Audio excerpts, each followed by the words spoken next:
Just two adjacent girls living in a lovely world. They took a podcast train going anywhere, but kind of specifically through Austin, Texas. Yeah, hook 'em horns. Welcome back, y'all. Welcome to Adjacent. We have Krista back in studio, well, virtual studio with us today because we did not get to finish her story. So we ended, you finished the military. And by the way, we forgot to tell you, thank you for your service. Oh, yeah. Yeah. I did it for myself. But. And then you went to Texas State, go Bobcats, and what did you study there? Communication disorders. Okay. What brought you into that arena? Why did you choose that? I know it was a big jump because I was doing signals intelligence, so like more intel, very, I don't know, I guess you would say tech-based data collection. So it's like technical reports. So from there to communication disorders, it's like I knew I wanted to have a role of like helping people, but I just didn't know which role, like how I wanted to complete that role. If that right. And so I actually started when I first started, I always liked medical. And so I wanted to be a nurse at first. And then I was like, no, I'll be a physician assistant. And so I actually started my college, taking college classes with that objective. But do you want to know why I didn't pursue that in the end? Yeah, why? It's like I just started thinking about like you have to look at different body parts. And I just can't imagine like having to look at people's buttholes. When our friend Gertie decided to be a nurse's assistant for a while, they were like, "What the hell are you thinking?" So my dog, like, looking at hemorrhoids, I'm like, I'm out. Yeah, I'm out. Cameron, during COVID, worked at the hospital as a nurse tech. She would have to work nights. And she said the amount of poop she had to deal with and wiping people's butts she was in the orthopedic area quite a bit. And she said this one woman, she had to go really in there. And the lady was like, "You're going to have to use your whole arm." I can't imagine. I'm like, no, thank you. Yeah, just body fluids in general too, like snot, all that stuff. It just she said it's pretty hard to get, and then the smells. Yeah. And so my mom printed out all these different like job occupations, and like I was like, oh, speech pathologist, that sounds the best. Like it's like occupational therapist, physical therapist, and then just had a lot of the aspects that I was interested in. So that's where I decided, is just from reading the job descriptions. Yeah. Nice. Yeah. I think you made the right choice. You're a really great speech support, like professional. I learned so much from you working with you for years, because I could not believe how you could really get kids to like really change their speech patterns. And I think you said the hardest was like a stutter. Stutters are sometimes the hardest to get rid of. But I was always impressed with how you always did it. You had a lot of passion for it, but also knowledge. And I mean, you were one of my favorite speech people at Zolker for all those years. I mean, we did have some interesting. I always wondered, like, some of the speech people had like speech issues themselves. So how do you? Hey, accepting of all. It's like, modeling speech with I had speech therapy when I was like in first grade for the R. I mean, all the way till third, I had trouble saying the R. And sometimes when I'm, not paying attention, if there's a lot of R words, I'll still mispronounce and like stuff like that. But yeah, with stuttering, they have a new like treatment model where it's about acceptance, because it is really hard it's just like a neurodivergent way of speaking is the new research is showing that. And so it's all about empowering the speaker to be like, I stutter and that's okay. Yeah. So yeah, that's always the trickier cases. Yeah. But yeah, did you want to hear about how Troy and I met? Because we were. Well, I want to hear about your college years. What? Yeah. Well, that I wanted to back up because I met Troy before that. Oh, okay, yeah. I didn't, and so we have to back up for when I was living in San Antonio in the military.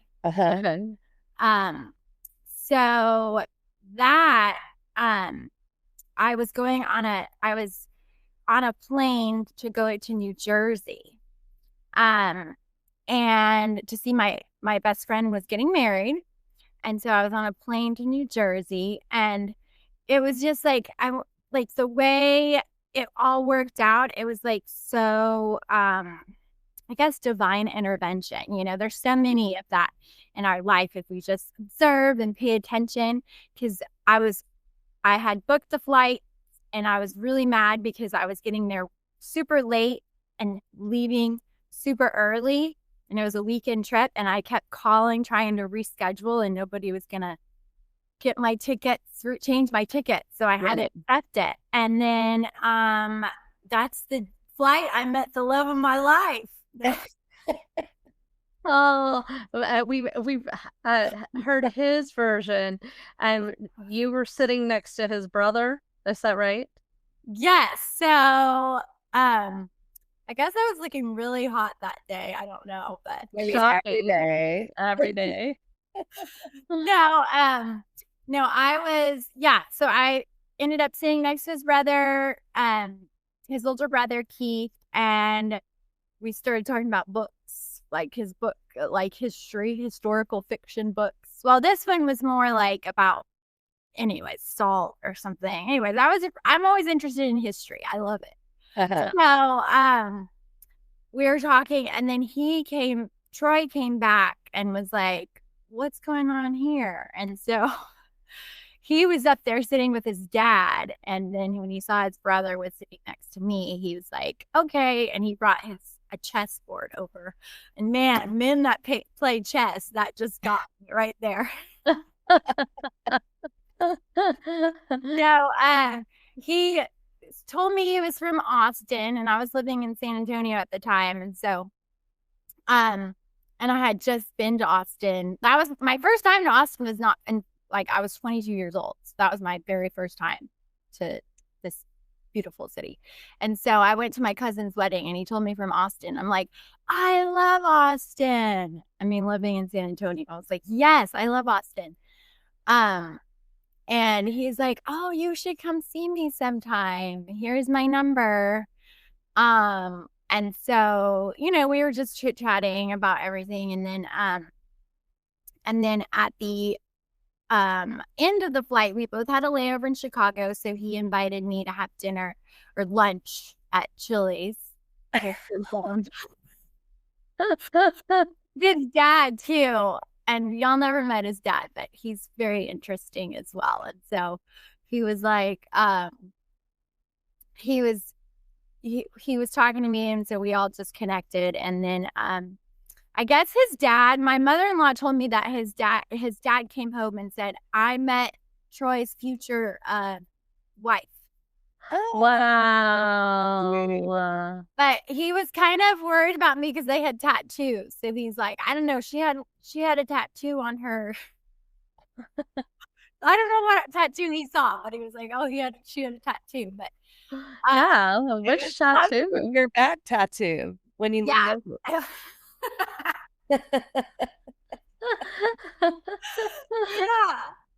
Yeah, that one. Why were you on that? Why were you on tramp stamp? Yeah, I know, but that is more like, who had that? Britney Spears. Like, was she like the one that spearheaded that? Because I feel like all girls in that generation, early 2000, like when Yeah. all had that stamp. The you're exit only on it. Like Shelly. What do we have to edit here? Nothing. She says it all the time. Yeah, so we dated. So he was persistent about me coming up. After, I was just like, oh, I met a guy on a plane, whatever. But he kept like, hey, you should come out with me. And he was just like, let's go. And he was very persistent with like me coming up to Austin. And so my friends were visiting from Maryland, because that's where they were stationed. And we went up to Austin and spent the night at his friend's house. And then we just developed a relationship from there. But we had dated for a while, and then we're 10 years apart. So we when I moved on to college, I kind of wanted to just be single and start a new adventure. And he was very dedicated to his business. So that's how we met initially. Wow. And then we all reconnected. Mm-hmm. That's cute. So you wanted to sow your wild oats. Yes. Well, I just felt like burn it down. You were not quite ready to get off the ride. Yeah.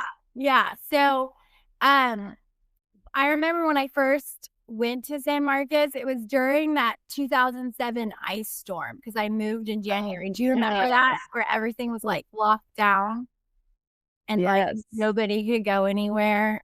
It was like January 2007. But I moved to San Marcos, and it was a transition. Like, when people leave the military, you got to have a plan, or a lot of times, you're so used to having so much structure and like being able to make decisions for yourself. It's like, it's a must is to have a plan. Right. Yeah. Makes sense. It has to be shocking. And to go from military to San Marcos. Yeah. I mean, I guess that was really challenging, because Jody, that's like going to LSU. I mean, there's Texas State had. I tend to think all colleges are party schools, but definitely when we were growing up, it was considered like a big party school. I mean, it has a beautiful river running through the middle of it. I bet Krista was like a total. I bet she was one of the mermaids under the boat. Pig, did you swim with Ralph? No, they stopped all that. But I mean, yeah, it was. Well, it's funny because my nightlife in Japan, they didn't have a time the bars closed. Okay. I mean, if we're talking about it, like, it was, you would go to like sometimes 7 a.m, like in your early 20s. Like, there was no, you go this bar, and then this bar, and then this bar closes at 5, and then boom. And so, like, coming back to San Antonio, I was like, the bars close at 2, and then going to San Marcos, the bars used to close at midnight. Yeah. Yeah, and that like, how does anyone have fun around here? Oh wow! Oh wow! Like your mom said, nothing good happens after midnight. Yeah, that is true, but I think they changed it because people used to then drive up to Austin. I think that was an issue. So I've changed it since, but they didn't have, the bars weren't open 7 days a week either back in the day. They Thursday, Friday, Saturday, there was a nightlife, but otherwise it was frat parties. And I was all, when I would go to those, I was like, yeah, I'm too old for this. Sorry, y'all. Like, they'd be like, come join our sorority. I'm like 25. No, thank you. But I just mom of the group. But you know, like, it was fun compared to that. I know. Way more fun than the little 18 at night. I think that's kind of our mojo, right, y'all? Like, yeah. We're like, okay, all right, you youngins. I know. I feel like when we go out and we see a bunch of young people, they go home at 9, you know? And we're like, let's keep going. I mean, it's changing now. I can feel it now. I'm like, I gotta go. No. Always like, I always feel like, particularly Shelly and I, we'll like go pretty hard from like, I don't know, 11 a.m. I know, no, I can't even keep up with you because it's too early. But yeah, no, you would guys go hard, and then all of a sudden it's like, where'd they go? I know, we went on this trip with Shelly's real good friend Leticia Marquez, and she goes, we were like in bed by like 7, and she goes, I don't even think they brushed their teeth. I just was looking at them, and then all of a sudden they're like asleep. Well, it used to be just waiting. Like, what happened? And then all of a sudden Shelly would disappear, and like, okay.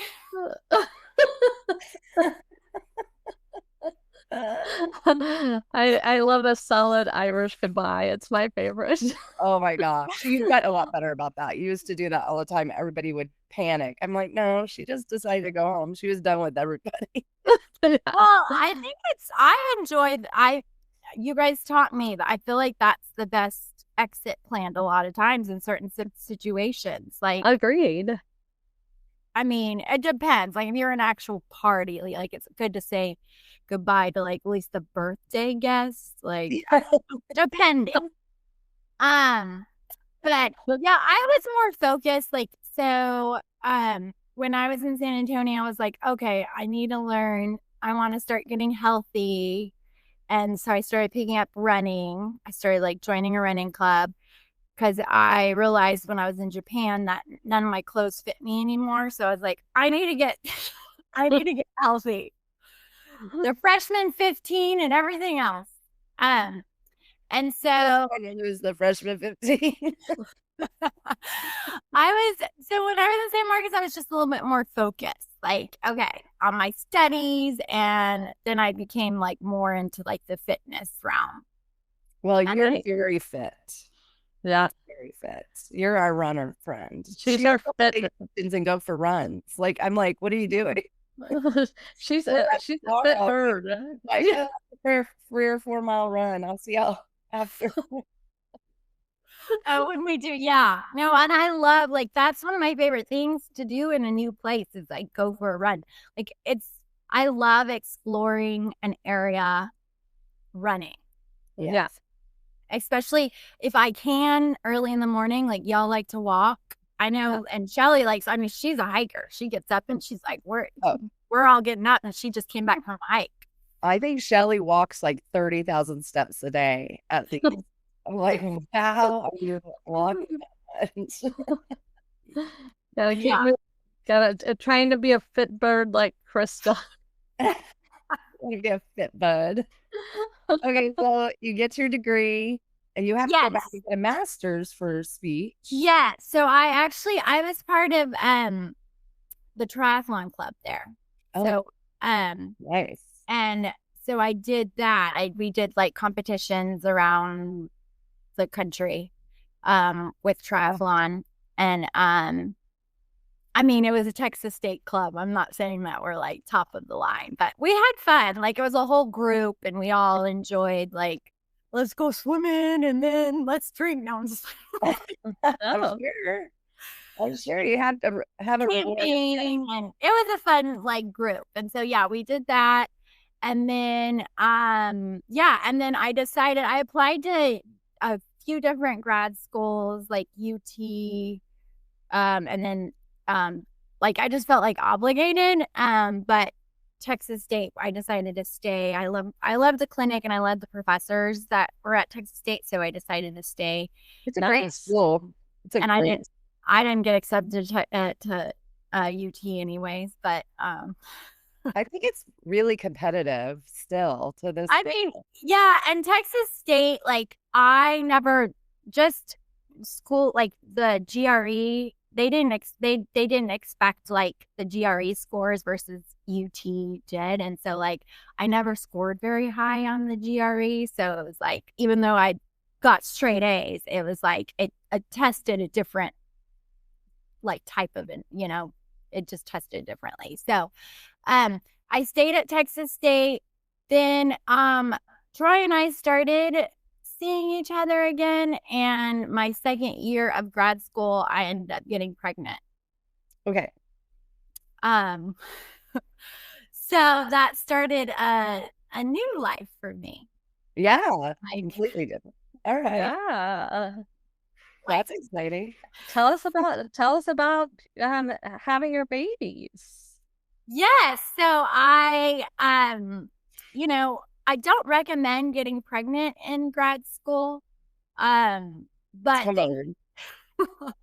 thankfully the way Texas State works is like you do all your coursework the first year, and then you're like at externships. So you're at schools and you're getting your hours the second semester. So thankfully, like I was already done with all my coursework and my professors worked with me. And I was able to like graduate on time because there was another girl that she also got pregnant, but she had to be put on bed rest and she didn't graduate on time. So thankfully the professors all worked, with life circumstances. So I had Ashton and then graduated, and then got a job at Zilker Elementary.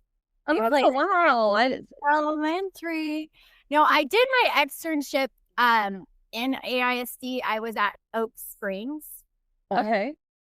And I really loved that campus and my but I was like, I'm up for whatever God sends my way, whatever campus works out. And like Zilker was like the best fit.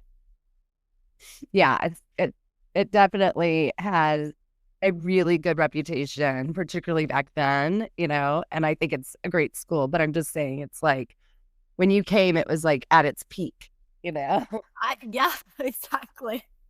And it was like, yeah, I mean, Shelly Grabe was still running that place, right?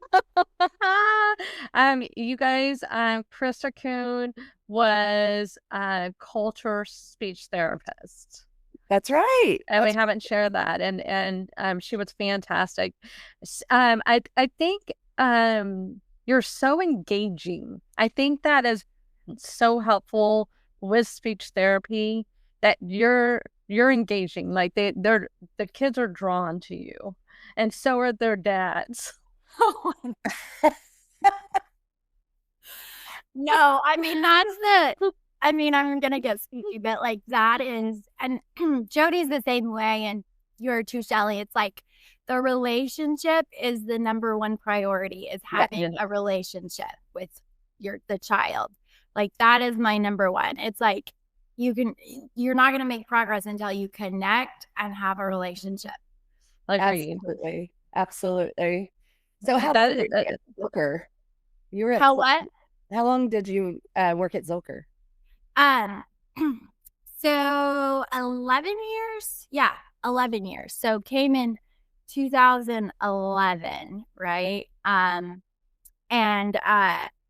then left in 2021. So yeah, lots of changes in that 10 years. But it was back then, it was just such a welcome community. I just you guys were so crazy and yes, fun, and I don't know, it was just like it was a great time in my life as well, because I developed so many relationships, like friends in that. And I do not know if that's gonna happen again. I don't know, like coming back to the schools and not having like those same relationships. I'm like, I don't know if I'm gonna find a like that. It was just like a very sweet time period for. I think it also now I see it still at Zilker. There's the young teachers, a lot of them are really tight. They're like a little family. It's really sweet, very sweet.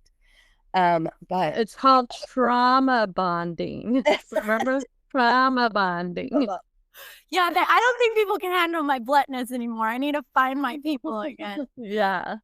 But I have kids. It's a way to bond. You bring your kids around. They have like natural play dates, with it's just so I think that's one reason why a lot of people get so close when they're teaching. If they have kids, then because those kids would run the school. They would be there on Saturdays or Sundays while you're doing all your work, and they would just run around, and they loved that. Like nobody was in the building, and they would just, But the thing that was so hard with having kids at school is you would work really hard to get your room clean and ready, and then they would make it dirty. And so we ended up sending all of our kids over to Katie Daly's room because she has a high tolerance for messes in her classroom.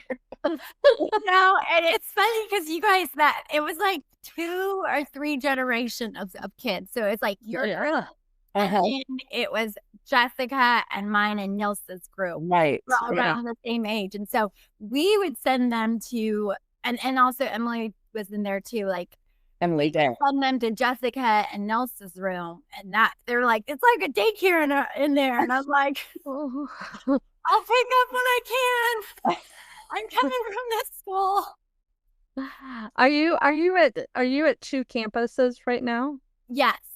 Okay, I think that's part of it. Is like yeah, I was always Zilker was always like my home base, but I was always at another campus. It was just like my first year there.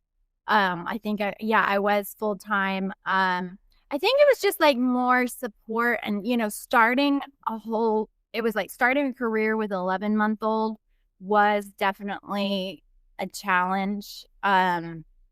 Yeah, it was a lot, but and just like you're still getting supervised and you're still learning, but it was like everyone was super supportive at Zilker, and I learned so much. Like my first year or 2 there. And that were you still breastfeeding when you came to Zilker?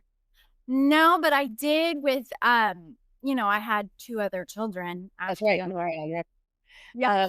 But like no, I didn't. I stopped Ashton never. He was a preemie. He was born at like 4 pounds. And so I went in for like my 34-week checkup, and they're like, oh, he has decelerations in his heart rate, so we're gonna take him now. And I was like, what? This is the day of my baby shower.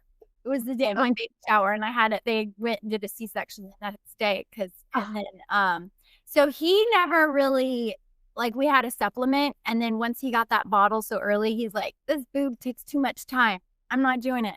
Yeah. So I only breastfed for like 4 months, but like, yeah, the breastfeeding, it's funny because like when I had Nora, it's like, how they're supposed to set up a room. I was like, I never had that. Like, no, you don't do that. Like you just have to pump in your classroom. And then some of my classrooms, like I didn't even have curtains. Like when I came back from River, I was like, no, it was in the 5th grade hall. And it was like, what am I supposed to do here? All the 5th grade boys are like, hey, what's going on? I remember poor Katie Daly had a sign that Ava made for her when she had Roman. It said milking mom. And so poor Mr. Emilio did not understand, and he would just walk in on her all the time, and she was like, yes.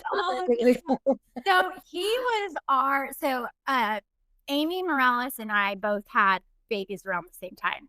And so she had been. But it's funny because we were both breastfeeding and we were right next to each other. So we kept putting those on the sign for Emilio. We're like, hey, don't come in this whole portable. We'll walk in all the time. Oh my gosh. I love that man. Please. Love him so much. Yeah. But yeah, it was so Zilker, and then it was great. It was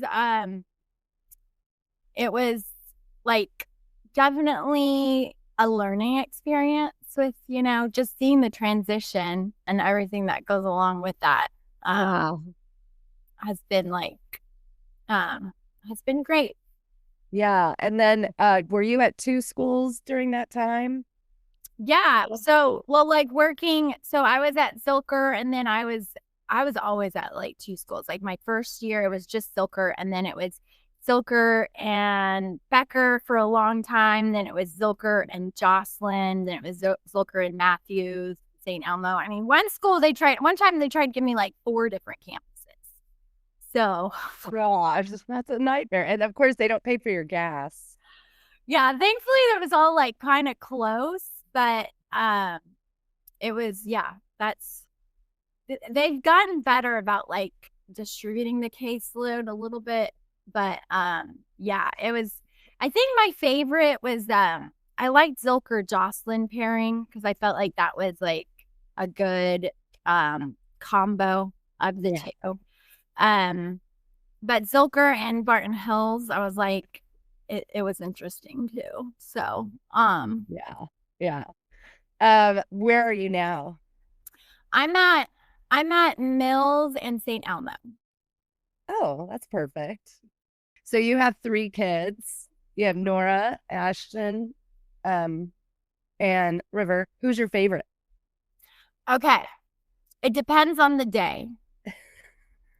It depends on the day. Like today, Ashton was my favorite because River and Nora were really annoying me.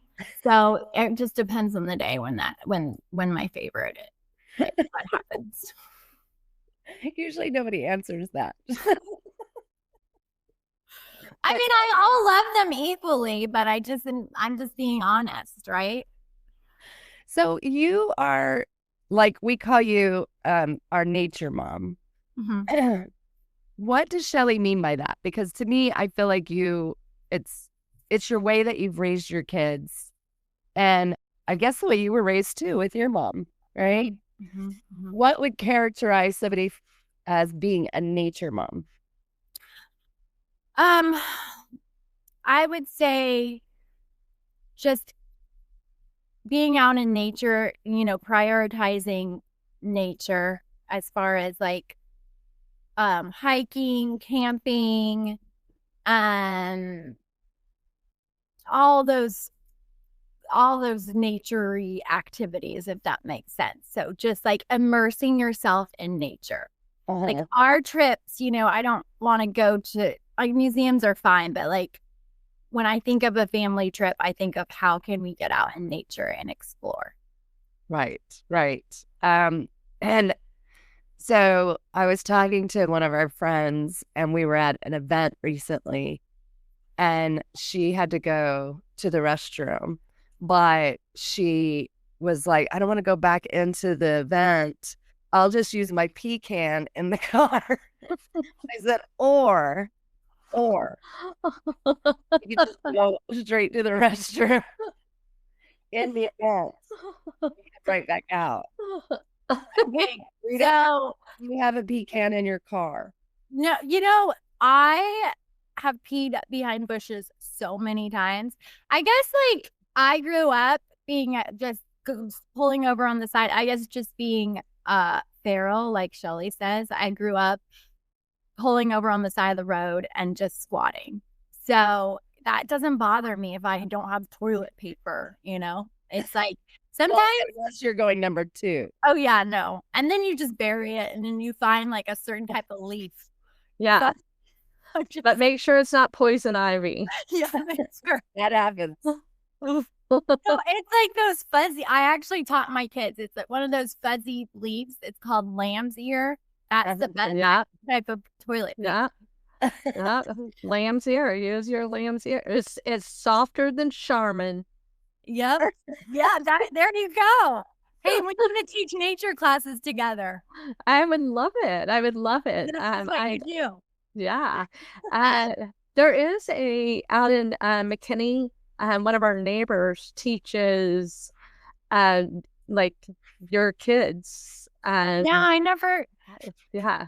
that whole, like there's like, I know, I never gotten around to sending my kids to it. Sounds amazing though. Yeah.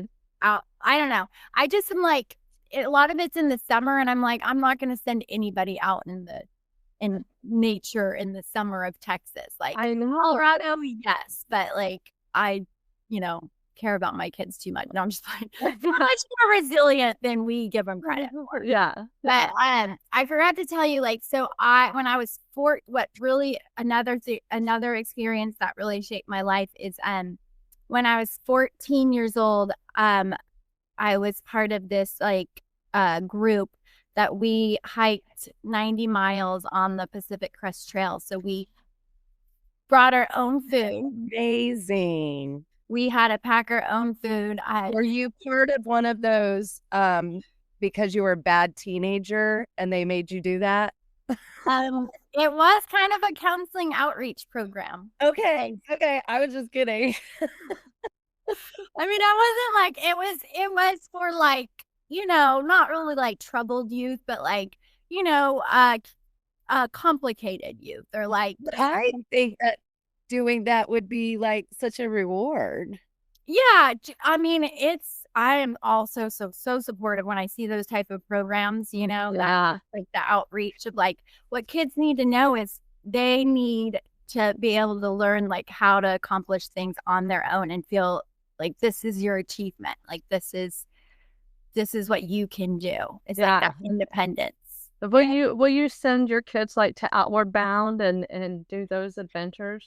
Oh, I would love. Yeah, I wish that there was something like that because it was just such a great experience. Like working together, hike, we'd hike like sometimes 9 miles. We'd have to cook our own food. And I was like, I think I was 13 or 14, but I didn't know how to cook. So we had like mushy spaghetti that was still crunchy. Ramen. Yeah, I mean, if you like when you go backpacking and you're done, like all you want to do, and I remember at the end of it, they gave us like remember when Snapple was like so popular back in the day, a good Snapple. We had Snapple and pizza, and it tasted amazing. And then you would go, I'd shower. I went and showered for like, I don't know, a whole day. It felt so good. Like when you're done, like with camping or like I went on a trip when I was in college, rock climbing, and when you're done, it's like you so appreciate the little things. Exactly. You're so grateful for that pillow, a soft bed, a soft towel, a toilet. Mm-hmm. You're so grateful. Privacy. Well, so Outward Bound still exists. I think Ashton would be incredible on Outward Bound. Marianne's son Grant went to a color. It was okay. Hayden did as well. He loved it too. Like the whole camping, you have to, put up your own tent. You have to pack everything in, everything out. Make your fire, all of that. But it teaches you teamwork as well. Like everybody has a strength. So the Outward Bound, they teach you how to do it, and then they send you out on your own. Oh, you don't have Grant had a group with them. Yeah. Well, they start off as a group, and then you're out on your own, and that is where you have to do like 4 nights by yourself. Oh man, that's a lot. So when I was 13, they made us do one night that during that trip, you had to like walk a certain distance where you can't see anybody. So it felt like they brought you to a location. And I remember I actually found my journal that I had written to my mom. And I was convinced I was going to get abducted by aliens. Wrong show. Hey, it was during, do you remember during that craze? Like, it was during that craze when Fire in the Sky was released, remember? And it was like, and then I think there was like, I think in Arizona, Snowflake, Arizona, there was like people that said they were getting abducted. It was during that time frame. Yeah. And so I was like, I'm done for. Aliens are coming to get me. Because you're the hot one. Yeah. I was just going to get you right up there. That's right.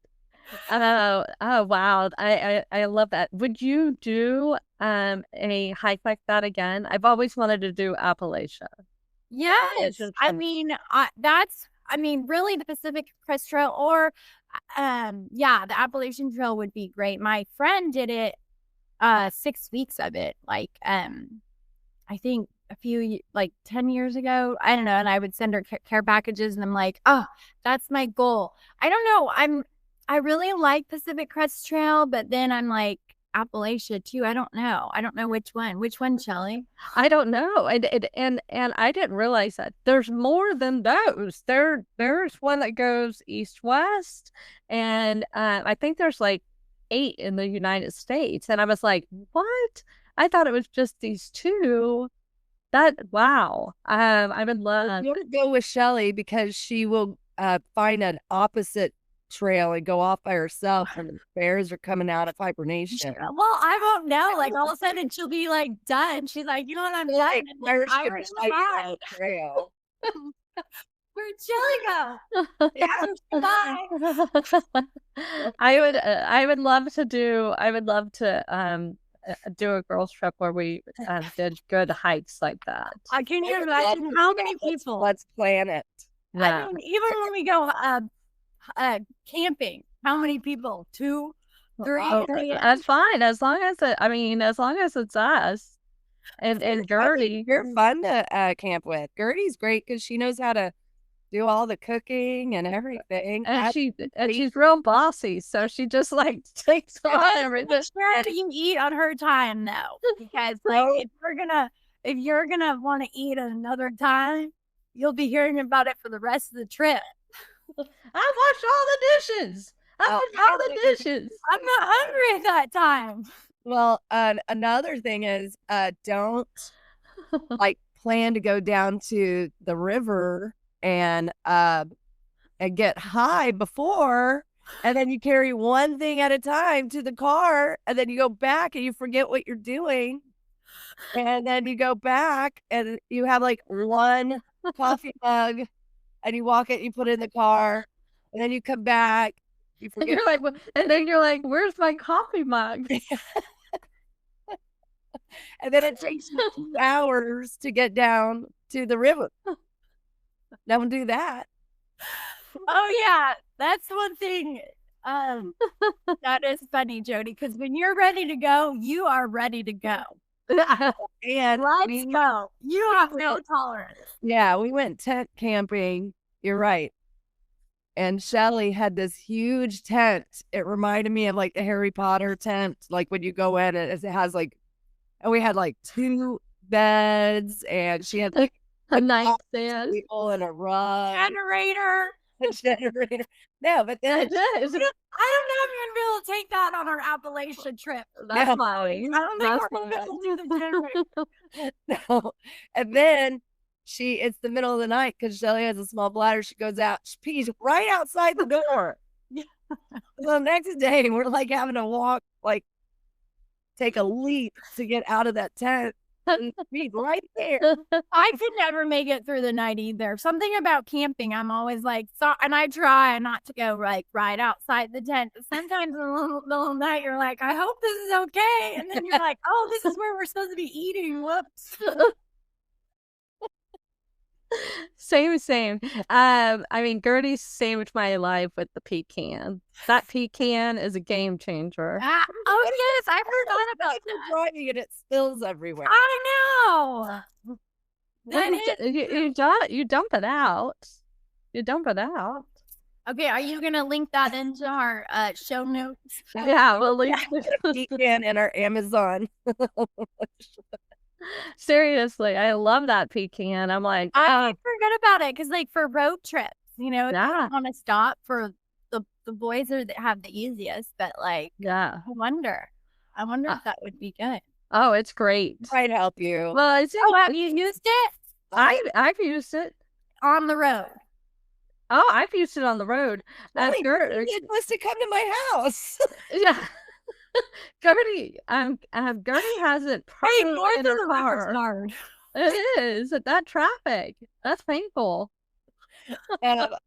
one time John and his brother and sister went camping up in Colorado, and they packed, like they had backpacking with tents and all that. But they packed all their backpacks with a bunch of beer in it so that when they got to their spot, they could have a nice beer, which is stupid because it made the pack so heavy. I'm like, you just bring a bottle of whiskey or something if you really have to have a drink. But he said on the way back, it was so much lighter and easier to like, but they had their backpacks like fully loaded down. Oh my God, so crazy.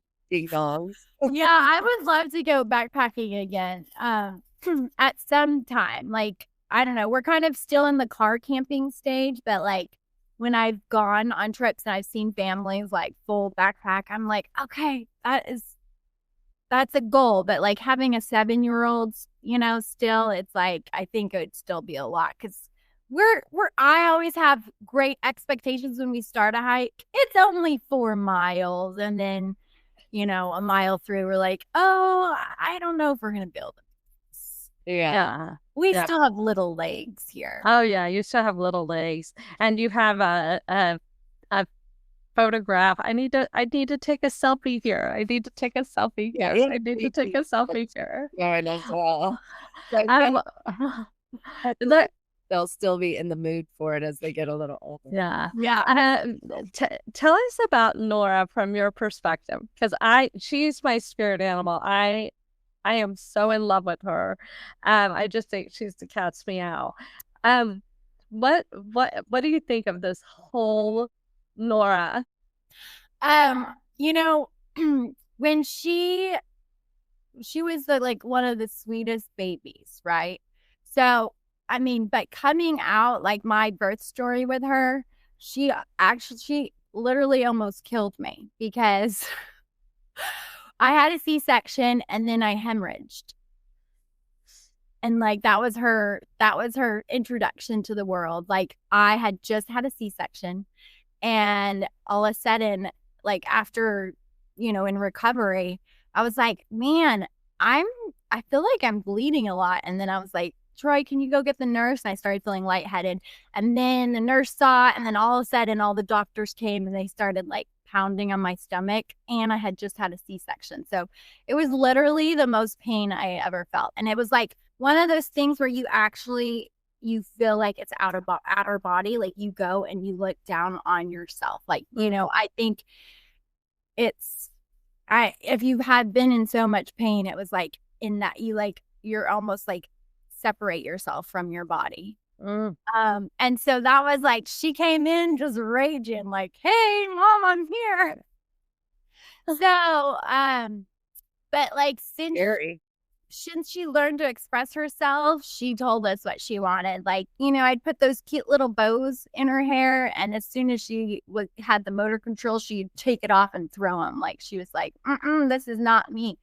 And then when she was 18 months, she would not wear the same type of shoes. She refused. So she always had 2 different shoes on.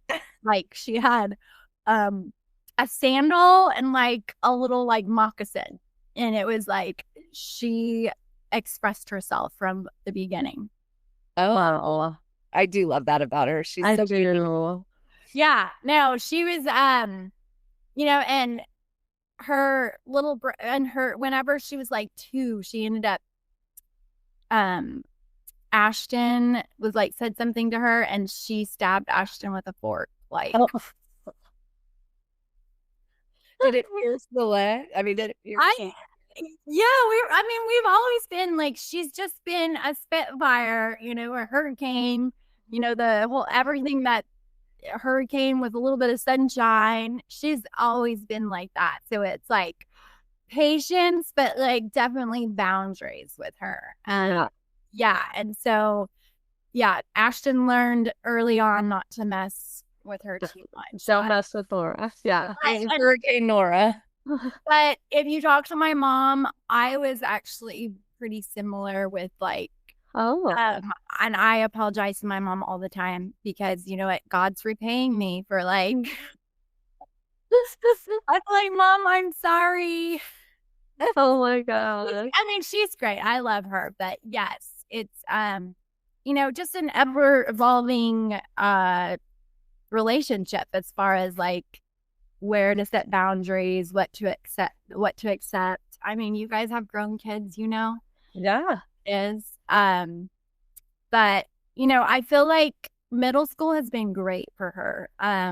You know, her last year in elementary, it was pretty strict, you know, and I think it kind of squashed some of that, like, like you said, Shelly, like what did you say?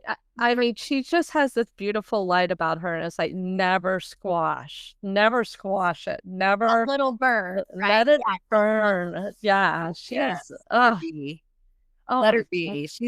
She'll be fine. Oh, I hate that. I remember. Yeah, never squash that when she was in school. It's like, let that light shine.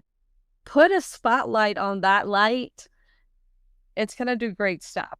Yeah. I mean, she's beyond her years. She's gonna be a girl boss for sure. Oh, so just independence. It's been really great to see her. She's already like kind of blossoming into. She loves school. She's getting great grades again, and it's like if you give a child independence and accept them for who they are, it's like instead of putting them in this little box or this little box, it's like you'll have so much more production. Like, right.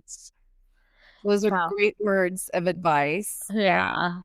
You're a great mom. How you allow your kids to learn their natural, you know, lessons. You're not trying to micromanage them. You give them enough space, but they always know that you've got their back too, you know? So, and you're so even. Like, I don't think I've ever seen you like super angry. Okay, good. I'm glad I hide it. I mean, you don't have to. Well, I've never even seen her like really frazzled. Like, and Gertie's just letting her have it. And she's just like,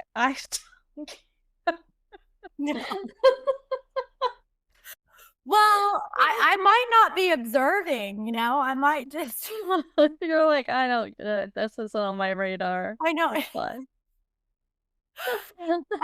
Yeah, I try to like definitely bring back the 90s, 80s parenting, you know, the whole free range parenting in a way with keeping. So I'll let, you know, as they get older, I'll let them go bike ride to HEB and get, you know, and I think it's so important to let them have that independence. Agreed. Oh, Anxious Generation. Have you heard about that book? It's amazing because it's like right now it's like overprotective and overindulged children. And it's like that what we could let them have more independence, the better. Yeah. Well, and if you raise your kids with fear,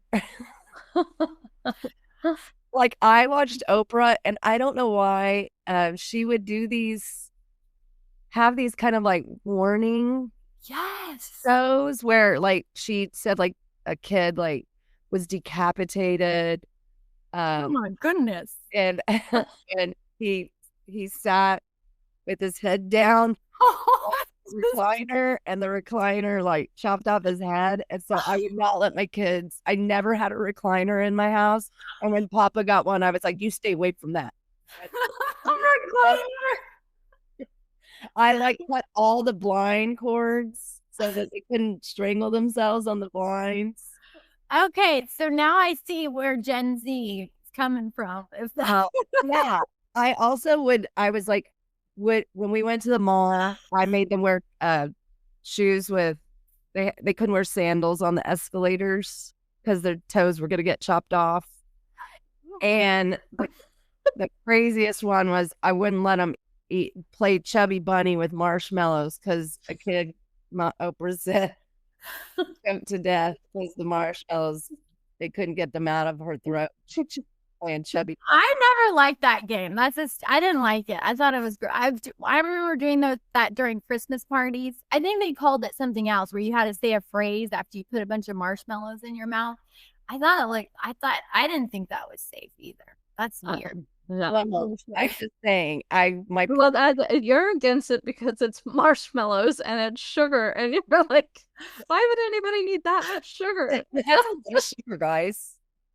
I don't think we should be having this much sugar. Yeah. Laura goes to Shelly's house and takes 2 handfuls of Skittles.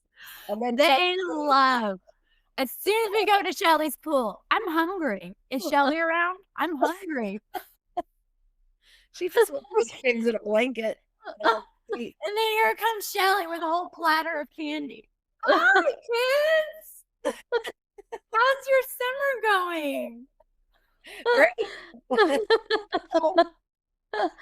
So funny. I love them so much. Okay, can we get you back on another time to talk about healthy living and nature living? And I know you've talked a little bit about nature, but to go in depth on it. And your good routine. Yeah, your skin routine, your exercise routine. Yeah, like just how to, like my advice on how to balance it all. Yeah. How do you do it? Yeah. Yeah, I would. Yes. Awesome. Love to. Well, we would love that. We love you so much. So much. Yes, and we have to do something soon. Yeah, you need camping. high school moon. I don't. We've kind of like that's kind of fizzled out with like the school year and everything. But we need to get something like that on the calendar. I also would love. I've been itching to go camping because I think I've told y'all it's like the city life. Being just a girl, small town girl. It's like I can only handle so much of the city, and then I have to go. I need to get out every few hours. Well, I've been a little spoiled with the camper life, but I don't. You have. I don't mind doing a tent trip. I think those are fun, especially Shelly's giant Harry Potter tent. I don't even have that anymore. But then let's do a ranch trip, and you can sleep outside. Yeah. I know. I forget about that. I forget about that new phase of life for y'all. Well, now it's getting to be fire season. So oh no, we could just get some rain. Yeah. John said it's supposed to rain this week. So I'm doing my rain dances every day. Do it. Okay. All right. Well, we love you. Okay. Love y'all. Texas. Yeehaw.